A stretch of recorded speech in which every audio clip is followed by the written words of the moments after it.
Hello বন্ধুরা, তোমরা কেমন আছো? সব ভালো আছো তো সবাই?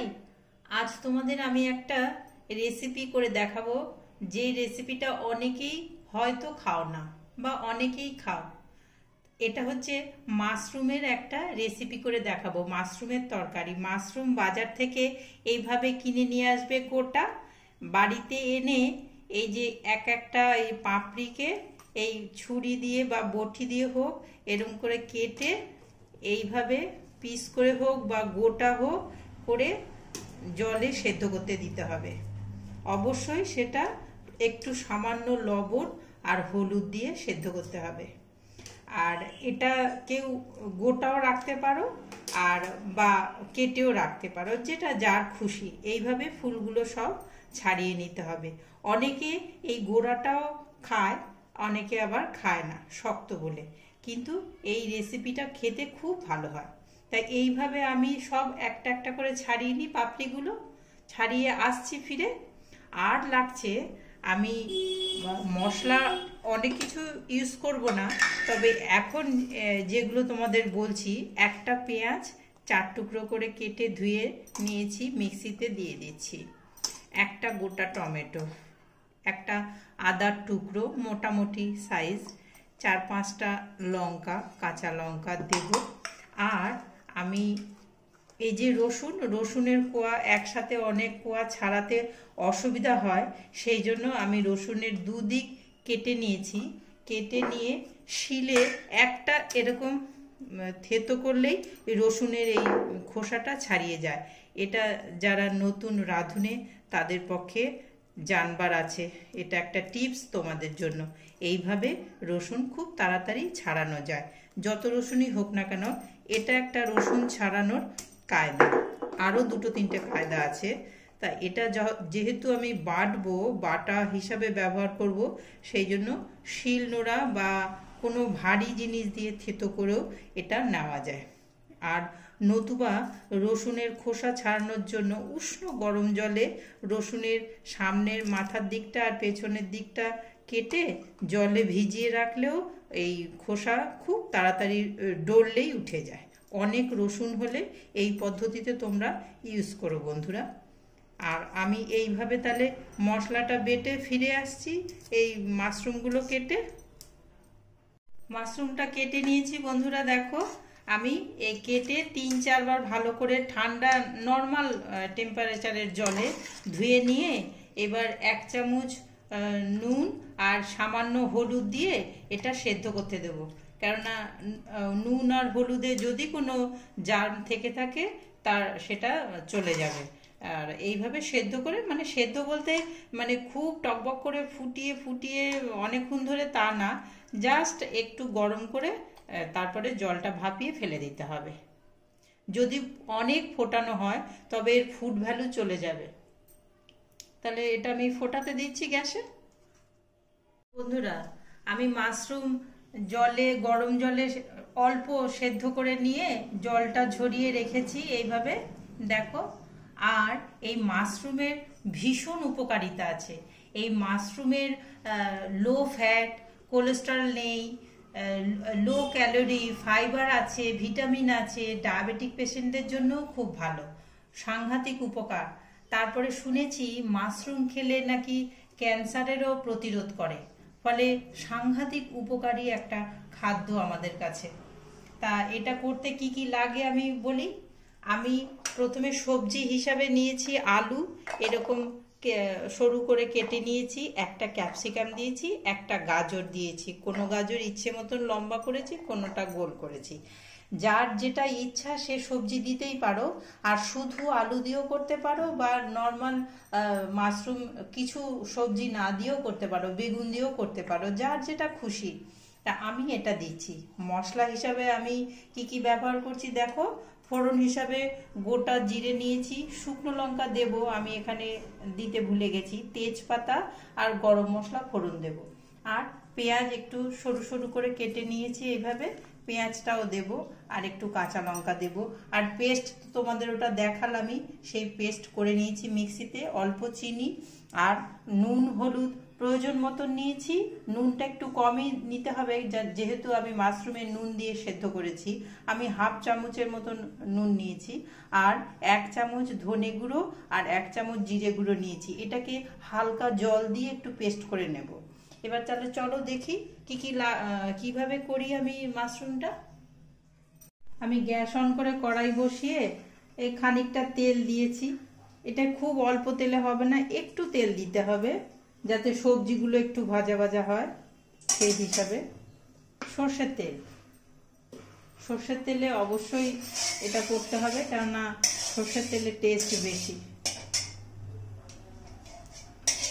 তেলটা যেই গরম হয়ে যাবে আমি তখন ফোড়নগুলো একে একে দিয়ে দেব।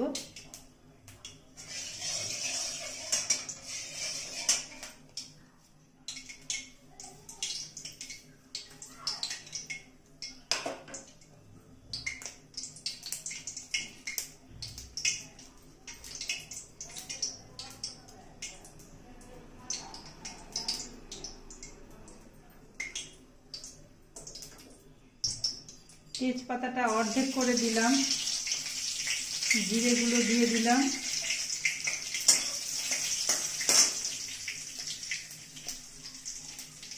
আর গরম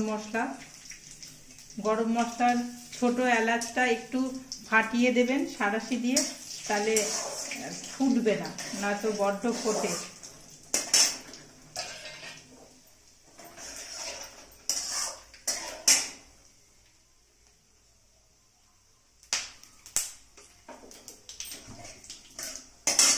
এবার আমি এক এক করে সবজিগুলো সব দিয়ে দেব।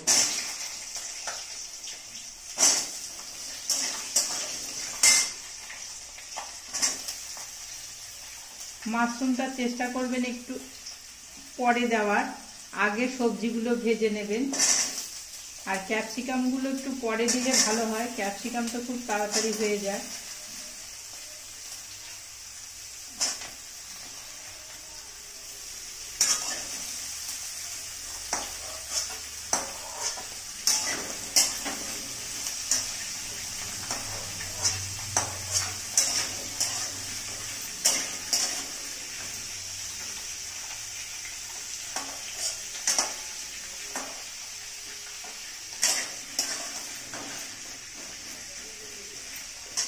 এবার গ্যাসের ফ্লেমটাকে হাই করে 2 মিনিট আমি ঢেকে রান্না করব। ফিরে আসছি 2 মিনিট পর। ঢাকাটা খুললাম, একটু উল্টে পাল্টে দিচ্ছি, দিয়ে এবার এই ক্যাপসিকামগুলো দিয়ে দেবো।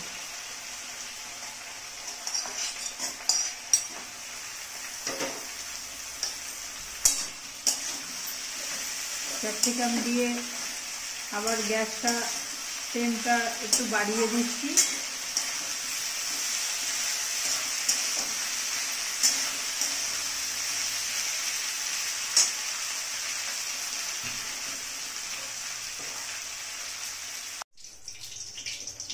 সবজিগুলো আমার মোটামুটি ভাজা হয়ে গেছে। আমি সবজিগুলো তুলে রেখে এবার কুচানো পেঁয়াজগুলো দিয়ে দিচ্ছি।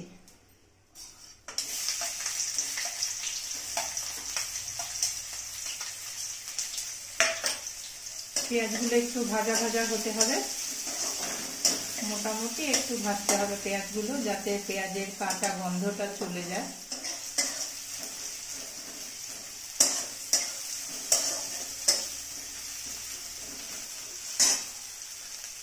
আমি শুকনো লঙ্কাটা তখন দিইনি, এখন দিচ্ছি, আগেও ফোড়নে দেওয়া যায়।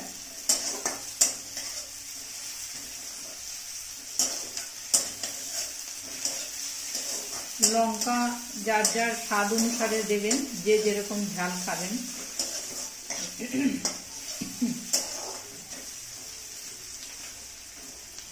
মোটামুটি পেঁয়াজটা একটু নরম হয়ে গেছে, একটু কালার ধরেছে। এই মতো অবস্থায় আমি যে পেস্ট করে রেখেছিলাম সেই পেস্টটা দিয়ে দিচ্ছি।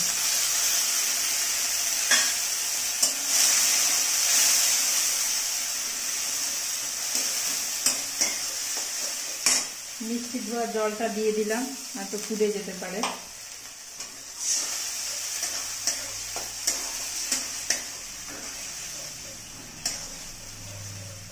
পেঁয়াজটা একটু কষা হোক, সামান্য একটু কষা হোক।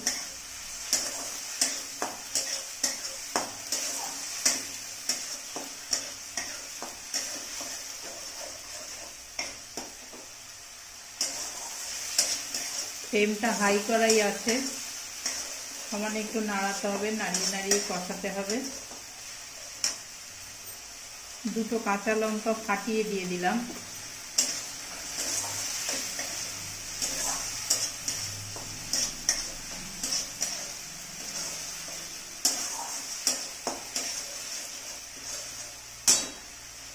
মোটামুটি পেঁয়াজটা কষানো হয়েছে। এমতো অবস্থায় আর জিরে গুঁড়ো আর ধনে গুঁড়ো, হলুদ আর লবণ দিয়ে যেটা একটু জল দিয়ে গুলিয়ে রেখেছিলাম সেই পেস্টটা দিয়ে দিচ্ছি।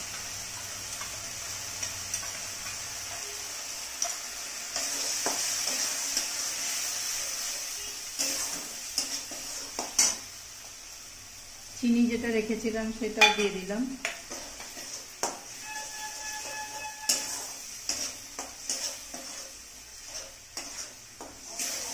এটা নাড়াতে হবে।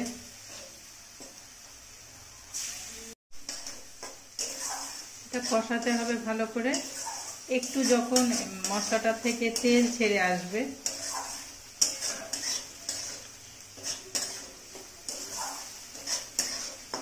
তখন সবজিগুলো দেব।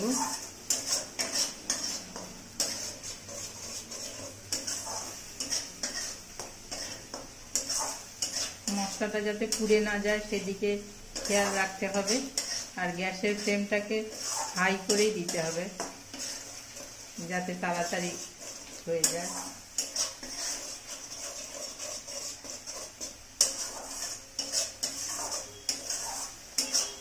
মশলা কষানোর উপরই রান্নার টেস্ট হয়। মশলা ভালো করে কষালে রান্না অটোমেটিকলি টেস্টি হবে। রাঁধুনিকে সেই দিকে খেয়াল রাখতেই হবে। খেয়াল রাখবেন মশলা আমি কিন্তু কষাচ্ছি, সবজি কিন্তু বেশি আমি কষাই না।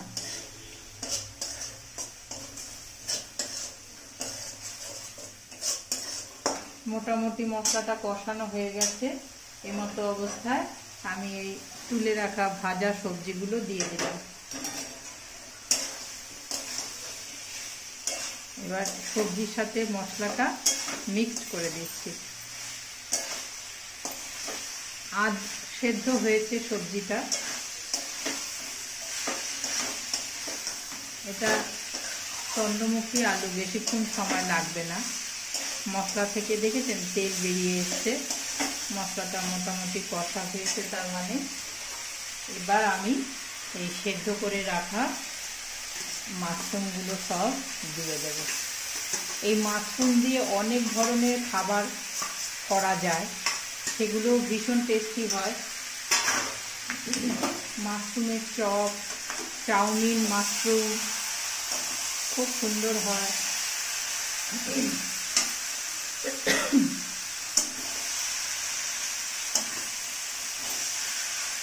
খুব ভালো করে মিশিয়ে কষাতে হবে। মাশরুম আদা জিরে বাটা দিয়েও করা যায়, আবার এইভাবেই সর্ষে বাটা দিয়েও করা যায়। সর্ষে বাটা দিয়ে যখন বন্ধুরা আপনারা করবেন, কালো সর্ষে হোক সাদা সর্ষে হোক, তার মধ্যে সামান্য জিরে গুঁড়ো দিয়ে দেবেন। সেভাবে করবেন, দেখবেন তাতেও ভীষণ টেস্ট হয়।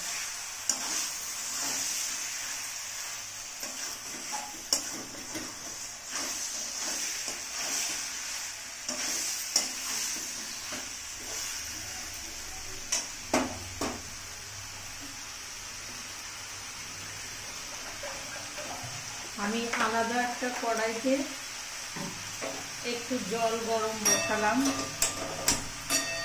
জলটা উষ্ণ গরম অবস্থায় এই সবজিতে ঢেলে দেব।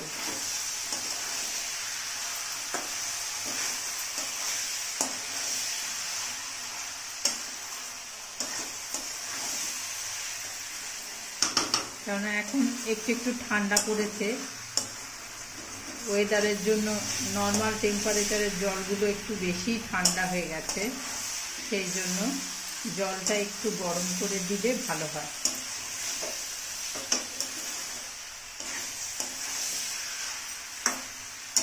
মোটামুটি কষানো হয়ে গেছে মনে হচ্ছে, গন্ধও বেরিয়েছে, দেখতেও ভালো লাগছে, তেলটা ছেড়ে এসছে।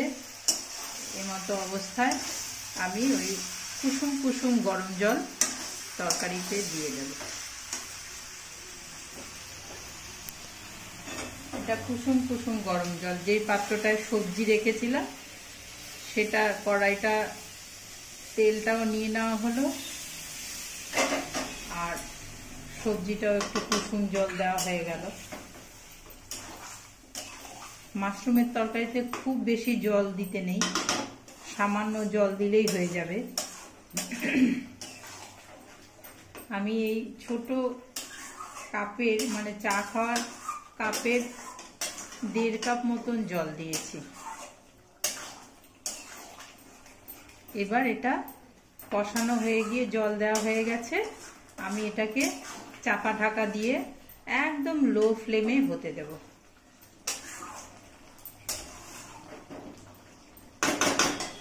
একদম গ্যাস একদম লো করে দেব আর চাপা ঢাকা দেব।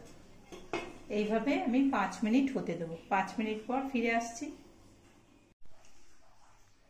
নামানোর আগে 1 চামচ বাড়ির তৈরি ঘি দিয়ে দিলাম। ঘিটা অপশনাল, দিতেও পারেন নাও দিতে পারেন। ঘি দিলে তো রান্নার টেস্ট দ্বিগুণ হবে, এটা জানা কথা। যার রেস্ট্রিকশন আছে, ঘি খাওয়া বারণ, সে হয়তো দেবেন না, না দিলেও চলবে।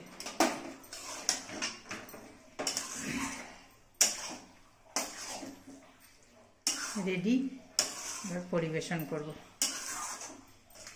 মাশরুমের তরকারি রান্না হয়ে গেছে বন্ধুরা। এইভাবে আপনারা করে দেখবেন, অতি উপাদেয় এবং স্বাস্থ্যকর খাবার এটি। আমার সাথে এতক্ষণ ভিডিওটা দেখলেন বলে ধন্যবাদ জানাই আপনাদের সকলকে। আপনারা সবাই ভালো থাকবেন, আর লাইক, শেয়ার, কমেন্ট দেবেন। যত বেশি শেয়ার করবেন আমার চ্যানেলটা তত বেশি চলবে। আপনারা আমার সত্যিকারের বন্ধু, সেই জন্য শেয়ার করবেন আশা করি।